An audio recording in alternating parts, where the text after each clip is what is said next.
Hello friends, स्वागत है आपका हमारे यूट्यूब चैनल परफेक्ट नॉलेज में। जैसा कि आपने कल हमारी वीडियो में देखा ही था कि हमने कहा था कि कल हम आपको एक हिंदी का सैंपल पेपर दिखाएंगे कि आपको बोर्ड में करके कैसे आना है ना। तो इसी के अकॉर्डिंग आप बोर्ड में करके आइए, चाहे आपका याद आए या ना आए तो भी आप पास हो सकते हैं। ठीक है, अच्छे से बस आपको करना है और अच्छे से कॉपी को लिखना है और पूरा पेपर सोल्व करना है। ठीक है, तो चलिए देखिए वीडियो प्रारंभ करते हैं। कैसे करना है, क्या करना है वो समझाऊंगा आज मैं हिंदी के पेपर में। ठीक है, चलिए तो देखिए यहाँ पर मैंने एक मेरी स्टूडेंट है उसकी कॉपी ली है ना। तो 70 में से साढ़े 60 नंबर इसका आए हैं। ठीक है, तो देखो 60 नंबर भी कम नहीं होते हैं 70 में से, पूरे भी आ सकते हैं अगर आप इससे भी अच्छा लिखते हैं तो। ठीक है, तो चलिए कैसे लिखना है वो देखिए। तो देखिए सबसे पहले मैं बता दूं, ये जो हमने मॉडल पेपर कराया था, ये मॉडल पेपर हमने 3 हल कराया था। ठीक है, आप अपने मॉडल पेपर में देख सकते हैं ये मॉडल पेपर 3 का हल है, लेकिन 2, 1 या कोई सा भी मॉडल पेपर या कोई सा भी सैंपल पेपर आपको ऐसे ही हल करना है जैसे कि ये मैं बता रहा हूँ। ठीक है, मैंने ऑलरेडी समझाने के लिए बताया है और मॉडल नंबर हमने 3 हल कराया था। देखिए कैसे करना है। तो देखिए पहला प्रश्न जो है हमारे पेपर का, ये आपको बोर्ड में भी यही मिलेगा और ये यहाँ भी यही है। तो देखिए पहला प्रश्न जो होगा आपको इनमें से एक ऑप्शन राइट होगा, वो छाट को लिखना होगा। ठीक है, फिर इसका जो ख होगा वो एक रचना होगी, आपको उसका राइटर देना होगा। और फिर ये जो 10 नंबर होंगे शुरू के, ये आपके गद्य और पद के इतिहास से होंगे 100%। ठीक है, उसके बाद जब आप तीसरे प्रश्न पर जाएंगे तो तीसरा प्रश्न आपको व्याख्या से संबंधित मिलेगा और इसका एक खंड और होगा ख। ठीक है, इन दोनों में से आपको एक करना होता है, चाहे आप पढ़ सकते हैं अच्छे से। बाजी बच्चों को यही नहीं पता कि कितने करने हैं। ठीक है, दोनों भी कर देते हैं। ठीक है, मैं बताऊंगा अच्छे से, आपको एक्सप्लेन करूंगा। फिर चौथे क्वेश्चन में आपको पद्यांश से व्याख्या मिलेगी, वो आपको हल करनी है। ठीक है, इसमें भी 2 खंड होंगे, क्या है देखिए, कोई सा एक हल करना होता है, चाहे आप पढ़ के दिखा दूंगा। देखिए मैं आपको दिखाई दे रहा होगा स्पष्ट। देखिए यहाँ पर कि निम्नलिखित पद्यांशों में से किसी एक की संदर्भ सहित व्याख्या कीजिए तथा उसका काव्य सौंदर्य भी लिखिए। तो आपको एक का करना होता है, ना कि दोनों का। ठीक है, चलिए तो 5वें प्रश्न की ओर बढ़ते हैं। देखिए समझिए, पहले मैं प्रश्न पत्र को समझा रहा हूँ, उसके बाद आपको सारा इसका हल बताऊंगा। ठीक है, 5वें में दिया है 5 का क्या, आपको दिया है कि निम्नलिखित लेखकों में से किसी एक लेखक का जीवन परिचय लिखिए तथा उनकी एक रचना लिखिए। तो आपको 3 जीवन परिचय मिलेंगे, बोर्ड में भी आपको एक लिखना है जो आपका याद होगा पक्का। ठीक है, फिर ख मिलेगा इसका, इसमें भी जीवन परिचय लिखना है, ये पद्यांश से होगा। ठीक है, इसका भी एक ही करना। अब आता है क्वेश्चन नंबर 6 और 6 में आपको संस्कृत मिलेगा और संस्कृत में 2 खंड मिलेंगे, यानी कि एक ये और एक अथवा वाला मिलेगा। आपको इन दोनों में से एक का संदर्भ सहित व्याख्या कर देनी है, अनुवाद कर देना है, यानी कि आपका ये हो जाएगा। 4 नंबर में प्रश्न आता है। चलिए फिर क्वेश्चन नंबर 7 में आपको दिया है कि अपनी पाठ्य पुस्तक के खंड काव्य खंडस्थ किया हुआ, यानी कि जो इस पत्र में ना आया हो, कोई एक श्लोक लिखना है। ठीक है, जो इस पत्र में ना आया हो, तो आपको जो खंडित यानी कि जो याद किया होगा अपने सिलेबस से वो लिखना है, और जो इस पत्र में ना आया हो। ठीक है, चलिए फिर इसका क्या जो होगा, ये संस्कृत के 3 प्रश्नों से होगा। आपको 4 प्रश्न आपको दिए जाएंगे बोर्ड में और आपको 2 का हल देना है। कितने का हल देना है? 2 का। ऐसे ही बिल्कुल बोर्ड का एग्जाम आएगा, बस उसके पेपर जो आपने बोर्ड का पेपर देखा होगा, ठीक है, छोटा होता है और उसके जो हमारे होते हैं वो पेपर ज्यादा होते हैं। ठीक है, चलिए मैं आपको अभी दिखा। तो देखिए ये मेरे पास सन 2020 का पेपर है बोर्ड एग्जाम का। तो कुछ इस तरीके का पेपर होता है। देखिए आपको पहला प्रश्न जैसा कि मैंने कहा, जैसा कि इसमें भी बहुविकल्प का मिला है और आपको इसमें भी दिखाई दे रहा होगा कि बहुविकल्प से ही है। ठीक है, दूसरा प्रश्न आप देख लीजिए, किसी एक कृति के लेखक का नाम देना है। तो आपको देखो मॉडल पेपर में भी किसी एक कृति का ही नाम देना है। ठीक है, तीसरा प्रश्न देखिए, दीपदान एकांकी के लेखक कौन है। तो देखिए यहाँ भी इन्होंने 1 नंबर से प्रश्न किया है, यानी कि शुरू में 5 नंबर आपके गद्य के इतिहास से होंगे और 5 नंबर पद के इतिहास से होंगे। ठीक है, और ये आपको अच्छे से पढ़ लेंगे, मैं बता दूंगा आपको कहां से करना है, कैसे करना है, आप ये 10 नंबर नहीं काटेंगे। ठीक है, फिर उसके बाद देखिए तीसरे प्रश्न पे व्याख्या आएगी। सारा पेपर वही है, आप देख सकते हैं। ठीक है, चलो मैं एक बार पेपर दिखा देता हूँ। फिर ये ख आएगा, फिर देखिए चौथा प्रश्न आएगा, 2 आएंगे, इसमें एक ही करना है। फिर 5वां प्रश्न जीवन परिचय से होगा, फिर इसका भी ख जो जीवन परिचय से होगा। ठीक है, चलिए देखिए 6ठा देखिए आपको अनुवाद से मिलेगा और फिर 7वां आपको श्लोक से मिलेगा और ख इसका देखो 4 प्रश्न दिए, 1-2 हल करने हैं। ठीक है, जैसा कि मैं मॉडल पेपर के साइड में बता रहा था। 8वां प्रश्न देखिए आपको रस मिलेंगे, रस छंद अलंकार तीनों क्या ख गए में होंगे, आपको ये करने, अथवा में दिया है एक ही करना है। ठीक है, जो आता हुआ कैसे करना मैं अभी समझाऊंगा आपको। ठीक है। नवा प्रश्न आपको उपसर्ग से मिलेगा, ख इसका प्रत्यय से मिलेगा। देखिए यहाँ फिर आपको समास विग्रह करना होगा, उसका समास विग्रह करना है 2 का बस, ठीक है। ख में आपको तत्सम तत्रूप मिलेंगे, फिर परिणाम में पर्यायवाची शब्द मिलेंगे, फिर उसके बाद 10वें प्रश्न में आपको संधि मिलेगी, उसके बाद यहाँ पे विभक्ति मिलेगी और ग में फिर आपको धातु लकार मिलेंगे, ठीक है। उसके बाद घ में आपको क्या मिलेगा, संस्कृत में अनुवाद करना होगा 2 का, 4 टेंस मिलेगा आपको, यानी कि 4 वाक्य मिलेंगे आपको, 2 का क्या करना है, संस्कृत में अनुवाद। 11वें प्रश्न में आपको क्या करना है, देखिए निबंध लिखना है। हूँ भी बोर्ड में भी आपके भी 11वें क्वेश्चन पे आपको निबंध ही मिलेगा, ठीक है, ध्यान से पढ़ेंगे। और 12वें प्रश्न में आपको क्या करना है, देखिए 12वें प्रश्न में करना है जो अपने पठित काव्य खंड काव्य के आधार पर निम्नलिखित प्रश्नों में से किसी एक का उत्तर लिखिए। तो जो आपके जिला में अनिवार्य है, यानी कि आपको जो पढ़ाया गया है वो आपको करना है। तो हमारे जिले में, जिला बिजनौर में देखिए तुमुल खंड चलता है, तुमुल खंड काव्य का लक्षण, ठीक है। तो हमें तुमुल खंड करना होता है, आपको देखना होगा तुमुल खंड कहाँ है। तो तुमुल खंड ख पे दिया, आपको ये हल करना है, ये वाला, ठीक है। 3 नंबर में प्रश्न होता है और ये हमारा लास्ट होता है बिल्कुल, ठीक है। आगे हमें कुछ नहीं हल करना है, इतना ही पेपर हमें सोल्व करना होता है। चलिए तो देखिए मैं मॉडल पेपर में बता रहा था कि आपको ऐसा ही आएगा, ठीक है। तो देखिए हम 7वें प्रश्न पे आ गए थे कि 7वें प्रश्न को कैसे, तो 4 प्रश्न मिलेंगे आपको, 2 का ही हिंदी में संस्कृत में इसका आंसर देना है और संस्कृत के प्रश्न है, ठीक है। 8वें प्रश्न में आपको देखिए 8वां जो प्रश्न होगा हमारा रस छंद और अलंकार से होगा, यानी क में रस और ख में छंद और फिर अलंकार हमें देना होगा। तो इस तरीके से ये कर लेंगे, आपने पढ़ रखे होंगे इस बार हमारे सिलेबस में कौन से छंद है कौन से अलंकार है, ज्यादा नहीं है, 2 बचे हैं, 1 2, ठीक है। तो आप अच्छे से पढ़ लिए होंगे आशा करता हूं मैं। चलिए 8वें के बाद आपका जो प्रश्न नंबर 9 होगा वो मैंने जैसे कि अभी मॉडल पेपर में आपको दिखाया, वो किससे मिलेगा, आपको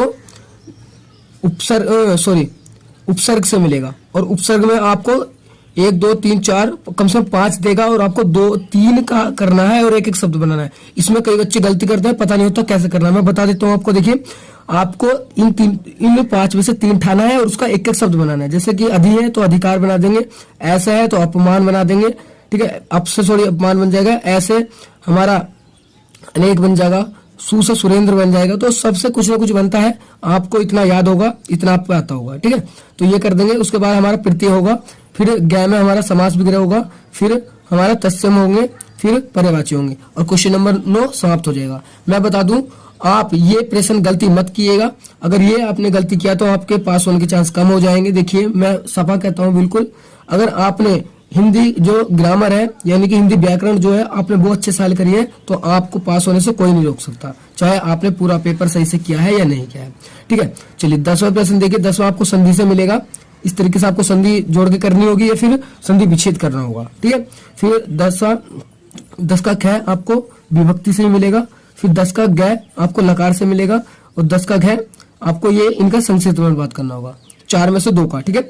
फिर आपको 11वां प्रश्न किससे मिलेगा, आपको निबंध से मिलेगा और फिर 12वां लास्ट प्रश्न आपको किससे, खंड काव्य से मिलेगा, जो आपको अपने जिले का करना होगा। जैसे कि हमारा देखिए बिजनौर का यहाँ पे दिया है, क्या तुमुल खंड के आधार पर विभीषण की मंत्रा का सचित्रण कीजिए। तो मैं विभीषण की मंत्रा आपके मॉडल में बेकायदा तुमुल खंड में लिखा हुआ है, ठीक है, जहाँ पर सर्ग है। और दूसरा प्रश्न दे रहा है तुमुल खंड काव्य के आधार पर उसके पात्र का चरित्र चित्रण यानी कि लक्ष्मण का चरित्र चित्रण देना है। तो ध्यान से देखिए, मैंने पीछे भी बताया था आपको जितना नंबर दिया है उसके अकॉर्डिंग ही लिखना है, ना कि बना चढ़ा के, ठीक है। चलिए तो मैं आपको कॉपी दिखाता हूँ इसकी, क्या इसने कैसे हल किया है बच्ची ने। चलिए तो देखिए यहाँ पे शुरू में इसने करा है प्रश्न संख्या 3 का ख। तो देखिए पहला और दूसरा इसने हल नहीं करा है, क्या पता उसे ये प्रश्न याद ना हो अच्छे से, तो इस वजह से पहला और दूसरा हल नहीं किया है, सीधा तीसरा किया है। ऐसे आपको करना है, जो आपको याद होगा वह आप वहां से प्रारंभ करेंगे, ठीक है। चलिए तो देखिए ये इसका ख में दिया था हमारा कि कुसुम का ज्वार, तो आपको याद आ गया होगा कुसुम का ज्वार किस चैप्टर से है। तो देखिए इसने सबसे पहले संकेत दिया कि कुसुम का ज्वार डैड डैड डैश ये लिखा है, आपको बिल्कुल ऐसे ही करना है और कॉपी का मार्जिन करना है। देखिए बोर्ड में बड़ी कॉपी मिलेगी, पहले मार्जिन कर लेंगे, उसे छोटी कर लेंगे, ठीक है। चाहे इधर से भी कर लेंगे, इसने बच्ची नहीं किया है, यहाँ से किया है तो सही है। यहाँ पे पेशेंट लिखा है और यहाँ पे इसे अंडरलाइन किया है, देखिए अलग ही दिखाई दे रहा है कौन सी प्रश्न कौन सा करा है। फिर संदर्भ इसे संकेत दिया कि हम ये कर रहे हैं, फिर संदर्भ दिया है, देखिए 2 नंबर पूरे मिले हैं, संदर्भ के 2 मिलते हैं। फिर व्याख्या करिए, ठीक है। चलिए तो देखते रहिए, अब जल्दी थोड़ा वीडियो वरना लॉन्ग हो जाएगा, मैं आपको जल्दी जल्दी दिखा दूंगा, ठीक है। चलिए उसके बाद देखिए यहाँ पर इन्होंने प्रश्न का उत्तर दिया है, 2 नंबर इन्हें यहाँ मिल गए और व्याख्या पे मिल गए। इसके 6 नंबर पूरे गद्यांश पे मिल गए हैं। यानी कि आपको वो पहले करना है जो आपको पूरे नंबर दे, फिर आपकी कॉपी आगे भी अच्छे से चेक होगी। ठीक है, चलिए तो देखिए फिर आगे करा है इन्होंने चौथे का क्या है। तो देखिए इन्होंने ये संकेत दिया है यहाँ पर, और यहाँ इन्होंने एक मिस्टेक की थी कि संदर्भ देना था, इन्होंने प्रसंग दे दिया था, तो वो इनका गलत हो गया है। तो आपको ध्यान रखना है। देखिए मैं दिखाऊंगा आपको पेपर कहाँ है।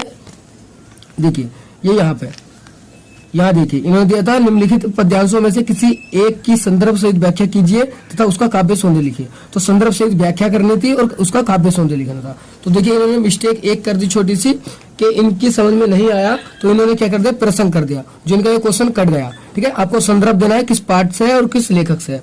ठीक है, चलिए तो देखिए इन्होंने व्याख्या करी, व्याख्या इनकी राइट थी, तो इस वजह से इनको पूरे नंबर व्याख्या में मिल गए हैं, और काव्य सौंदर्य लिखा 1 नंबर इसका मिल गया है। टोटल नंबर इनके ये हो गए हैं। ठीक है, चलिए अगला प्रश्न आता है 5 का क्या, यानी कि 5 के क्या में हमारा क्या था, 5 के क्या में आता है हमारा जीवन परिचय। आपको दिखाई दे रहा होगा जीवन परिचय लिखना होता है। तो देखिए इन्होंने फिर उसके बाद 5 का क्या डाला और अंडरलाइन करा। देखिए और एक बात और ध्यान से देखने वाली बात है कि जब क्वेश्चन खत्म हुआ है, देखो जब क्वेश्चन खत्म हुआ है तो इन्होंने क्वेश्चन को खत्म करके दिखाया है कि यहाँ हमने खत्म किया है और अगला क्वेश्चन यहाँ से प्रारंभ करा है। एक लाइन यहाँ छोड़नी है, एक यहाँ छोड़नी है, मैंने जैसे कि पिछली वीडियो में आपको बताया था। ठीक है, चलिए तो देखिए अगला 5 का क्या क्या दिया है। 5 का क्या में देखो जीवन परिचय करना, तो इन्होंने जीवन परिचय कितने ढंग से अच्छे ढंग से कराया वो आप देख सकते हैं कि यहाँ पर देखो पॉइंट डाला दूसरा, और रामचंद्र शुल्क का ये जीवन परिचय कर रही है।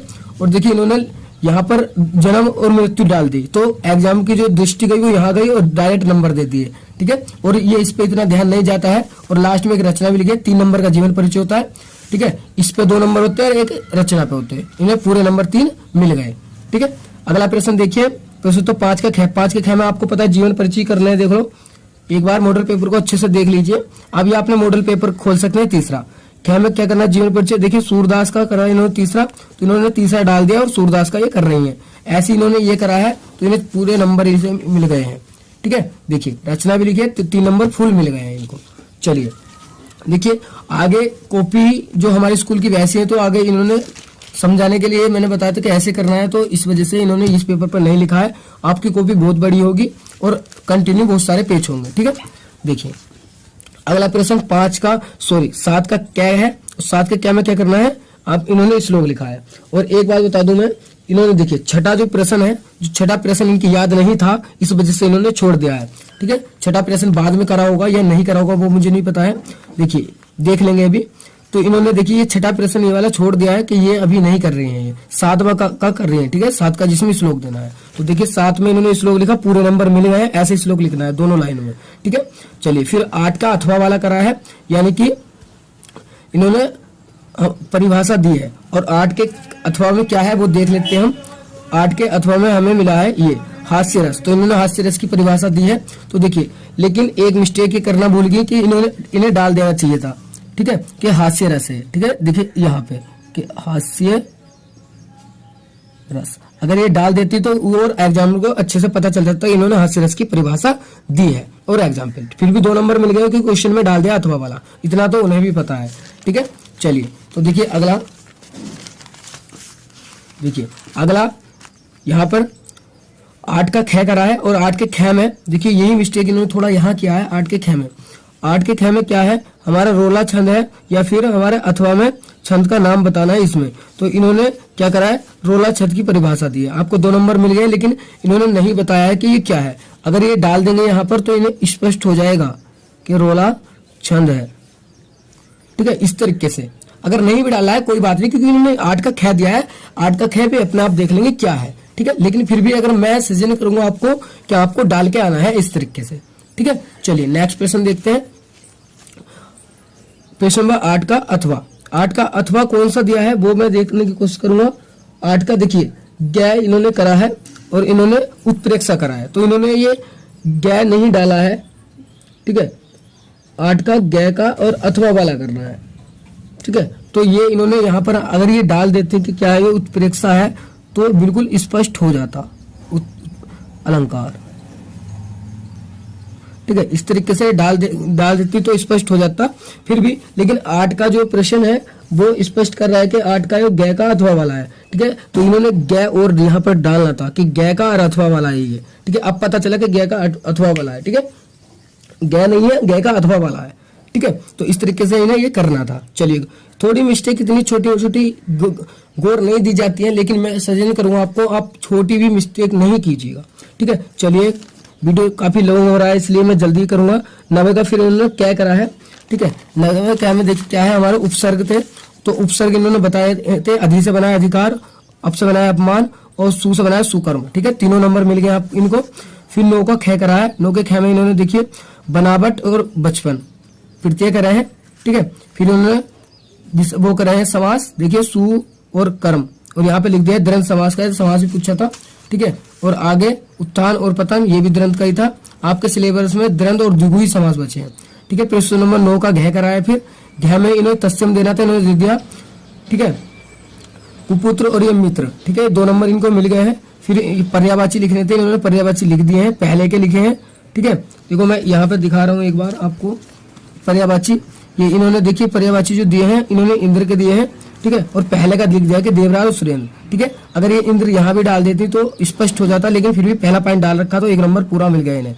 ठीक है, तो इस तरीके से आपको डाल देना है कि किसका लिखा है। एक बार फिर भी मैं आपको बताना चाहूंगा कि आप यहाँ पर डाल देंगे, जैसे कि इन्होंने मान लो इंद्र का करा था पहला पॉइंट, तो ये पहला पॉइंट यहाँ डालती और इंद्र लिखती और उसके सामने एरो का निशान बना के। अब अगर ये लिखा जाता तो बेस्ट था। ठीक है, ज्यादा बेस्ट था, वैसे भी नंबर मिले हैं देखो पूरे, फिर भी अगर ऐसे करते और बेस्ट हो जाता। ठीक है, तो आपको ऐसे करना है, डाल देना है उसके आगे। ठीक है, कि किसका कर रहे हैं। ठीक है, जैसे कि इन्होंने कुपुत्र लिखा है, तो कुपुत्र इसमें कपूत का था, तो ये अगर कपूत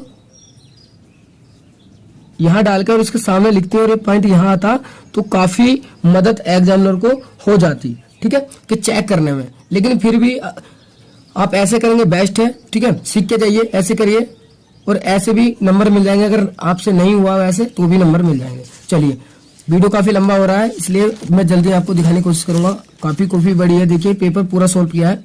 तो प्रश्न 10 का गै, जिसमें हमें क्या लिखने थे, 10 के इसमें लिखना था हमें विभक्ति लिखनी, तो इन्होंने विभक्ति लिख दी है कि इसकी ये षष्ठी विभक्ति लिखनी थी। देखिए पेपर में यहाँ पर ये इसमें ख में ये इन्हें क्या करना था, विभक्ति लिखनी थी और वचन, तो इन्होंने लिख दिया 2 की, इन्हें 2 नंबर मिल गए। अगले 10 के गै में देखिए आप यहाँ पर 10 के गै में, तो इन्हें लकार पुरुष लिखना था, इन्होंने यहाँ पे लिख दिया, 2 नंबर इनको यहाँ मिल गए।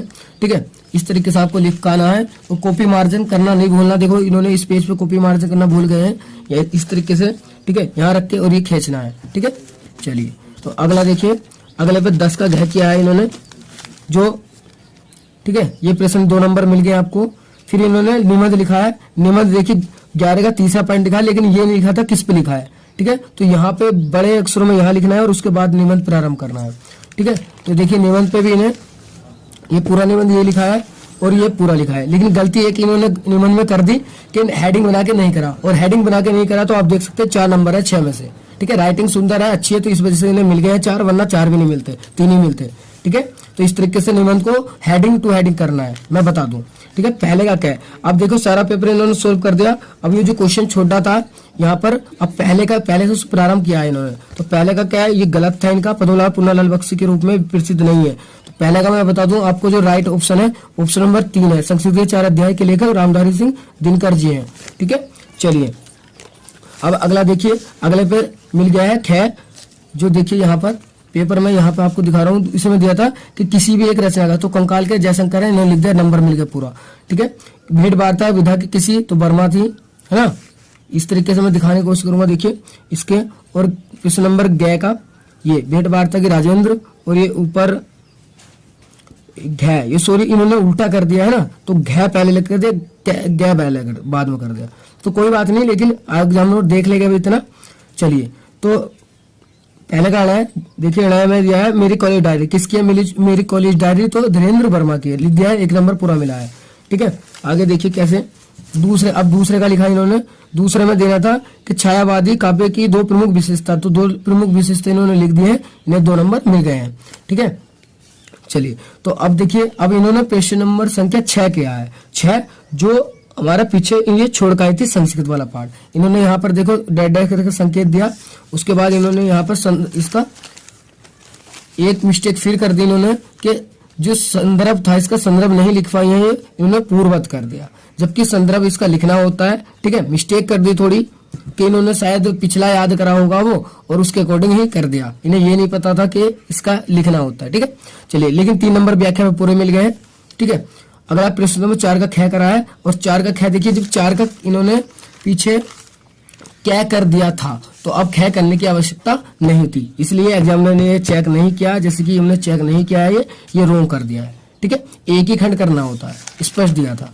अब देखिए इन्होंने 12 का कै किया है, 12 का कै, तो 12 के कै में जो हमारा होता है, आपको मैंने दिखाया था कि 12 में हमारा जो होता है ये इस तरीके का तुमुल खंड होता है, तो हमारा 12 के कै में तुमुल खंड था।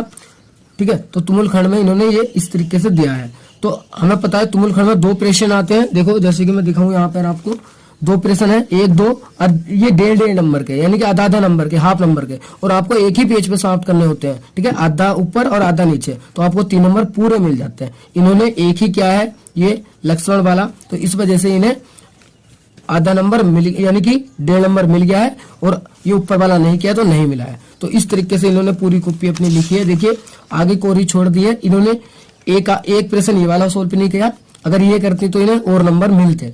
ठीक है, तो इस तरीके से पूरी कॉपी करनी है आपको, और जो प्रश्न नहीं आए वो भी आपको हल करना है। मैंने ये कॉपी दिखाने इसलिए अच्छा समझा कि आप इसके अकॉर्डिंग जो गलती इसने करी है आप वो गलती ना करें, और जो अच्छाई इसने अपनी कॉपी में दिखाई है वो अच्छाई आप दिखाएं।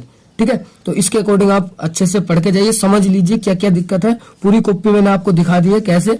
ठीक है, और फिर भी देखिए 70 में से 60.5 नंबर आ गए हैं, तो 60.5 नंबर 60 नंबर यानी कि कम नहीं होते हैं। अगर आप 30 आपको स्कूल से मिलेंगे, 90 नंबर है ना, तो भी कम नहीं है। अगर पेपर पूरा सोल्व करती और अच्छे से और क्वेश्चन पूरे टाइम करती तो मैं मानता हूँ 65 नंबर कहीं नहीं जाते। ठीक है, तो आपको अच्छे से करना है। ठीक है, चलिए, तो फिर आप कल इस वीडियो को देख के, मतलब आज वीडियो देख रहे हैं, कल आप देख के अच्छे से जाइए और समझिए पूरा, और अच्छे से अपना एग्जाम करके आइए, और आपके अच्छे नंबर आने वाले हैं। ठीक है, मैं आशा करता हूँ आप अच्छे नंबरों से पास हो। ठीक है, चलिए, धन्यवाद।